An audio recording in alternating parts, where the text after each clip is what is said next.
Hi, I'm State Senator Randy Richardville, and today I have a very special guest, Dr. David Nixon, the president of Monroe County Community College. David, welcome to the show today. Senator Richardville, my pleasure. It's always a pleasure to be with you. We've worked on a few things together over the years, and Sure, I know there's some real exciting things happening at the community college, on campus and off campus. We're going to talk about a few of those things. As a little bit of a beginning, though, I just want to give some people, the people an introduction. You know, the current decade and long before the national recession took hold, Michigan has been dealing with a severe economic downturn. I don't think that's news to anyone. Home foreclosures have risen to a new high last year, and the state actually experienced, I don't know if you know this, a net loss of over 109,000 people just last year alone. We've had hundreds and thousands more being laid off, and unemployment has surpassed the 12% mark for the first time in close to 3 decades.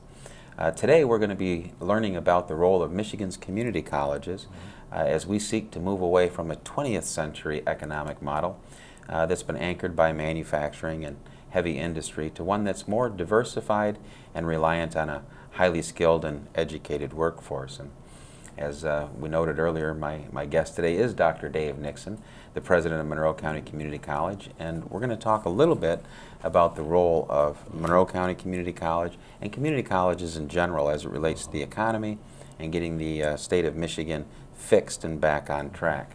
So in general terms, how's the community college doing today? Well, I think I can speak for all 28 of them and say that, you know, historically for community colleges, we're ready to step in when economic times take a downturn over the years, and here we are having those same opportunities. And the 28 community colleges in Michigan are unique in that each serves their own area. So there may be different needs in the southeast part of the state where we are in Monroe County than there are at Badenoch of the Upper Peninsula, but they're all basically doing the same thing, and that is responding to these difficult times. Yeah, and you and I have talked about this before, and I think it was you that used the term first responders, that Correct. Community colleges are the first responders to an economic situation. Could you maybe elaborate on that a little bit? Perfect example is Detroit Energy, which is one of the power providers in our part of the state, came to us about 1.5 years ago, and they were in need of nuclear technology or nuclear technicians.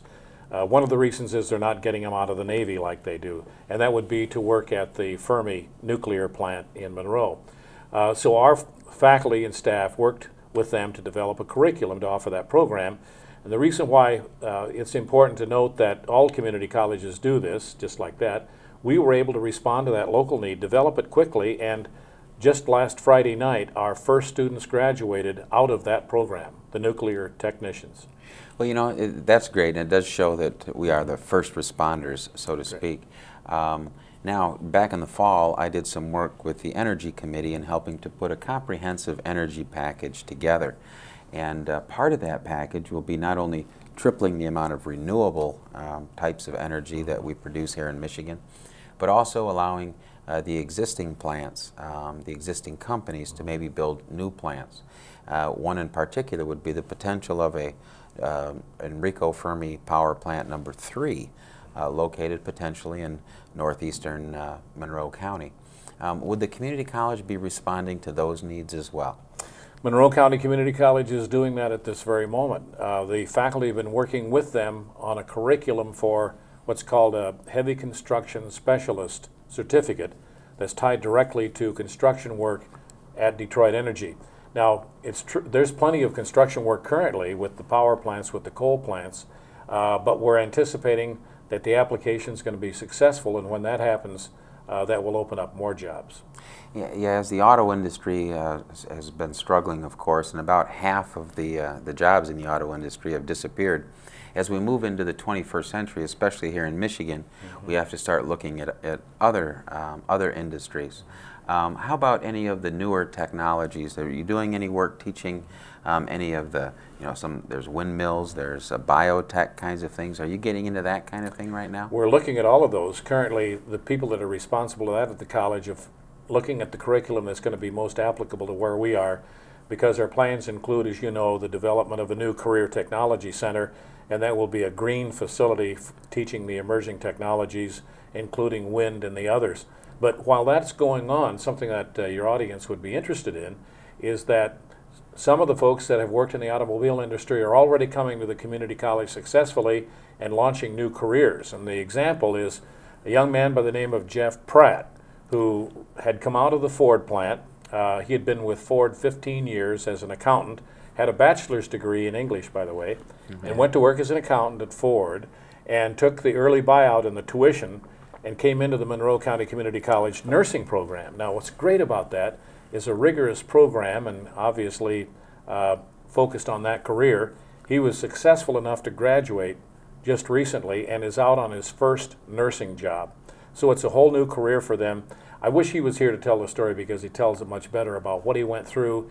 He and his family didn't want to leave Michigan. They wanted to stay here. He said he'd always wanted to work in a caring industry, and your mother would know what that is. That's why nurses are nurses. And that's what he wanted to do, and he was happy to have the opportunity to change his career. Well, and I appreciate that and appreciate this story. And my mother was a nursing student, went through that rigorous program at the community college a few years ago. And that was one of those later in life kinds of career changes, or maybe developing her career too. But I think it's interesting that we're taking people that have certain skill set and experiences and giving them new ones, and then building on those that they have in an existing career or pre-existing career. You mentioned the new tech center, and as you know, we worked together in the last year and a half or so to get that approved through a very difficult joint capital outlay budget system. And the representatives from Monroe County and I worked together in a bipartisan way to get that done. Can you tell us a little bit about the plans for that building? Because I think that dovetails a little bit into what we're talking about. It's a perfect discussion because just recently the Board of Trustees have authorized the hiring of an architect to start designing that facility. So that's, of course, that couldn't have happened if those of you here in the legislature didn't help us with the capital part of that side, 50% of that project to get that rolling.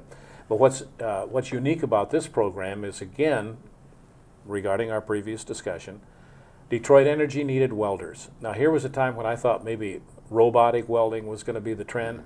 These are stick welders. These are certified hand welders that they needed, and they needed them in such large amounts that we partnered with DTE and the labor pipe fitters and others to submit a grant to the U.S. Labor Department, and we were successful in getting a $1.6 million grant for a welding boot camp. Now what this means in this grant, we're going to be able to train 240 certified welders.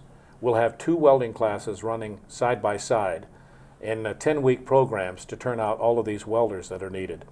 So those are great jobs, and that's another good example of how the community college and our partners were able to collaborate to make this happen. Now, here's why that has something to do with the new building, is because we know that one of the technologies in the new Career Technology Center is going to be welding. One of the great expenses is the equipment, about $500,000 worth. This grant pays for that equipment. And when we were successful with the grant, I called our grant writer, Beth Kohler, and I said, Beth, what about the equipment? And she says, it's on wheels.